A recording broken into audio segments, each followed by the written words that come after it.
సరే ఇప్పుడు మనకు వాస్తు జ్యోతిష్యం అనేది ఒక గొప్ప శాస్త్రం అయితే వాస్తు కూడా అంతకు మించిన గొప్ప అద్భుతం. సో మీకు ఆ రెండిట్లో కూడా ప్రావీణ్యం ఉంది. అది మాకు ఇంకా చాలా సంతోషం.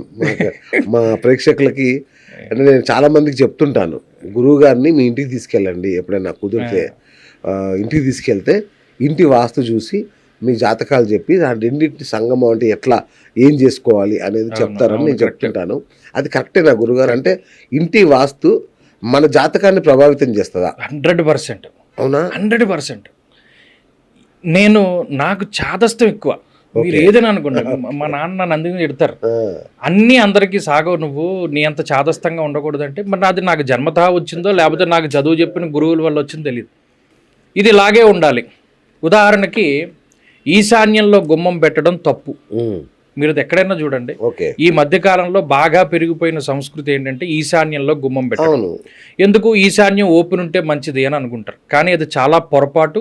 ఈశాన్యంలో ఎవడికి గుమ్మం ఉందో వాడే సమస్తమైనటువంటి రోగాలని, ఇబ్బందుల్ని, డబ్బు సమస్యల్ని అనుభవిస్తూ మానసికంగా ప్రశాంతత లేనివాడిగా ఉన్నారు.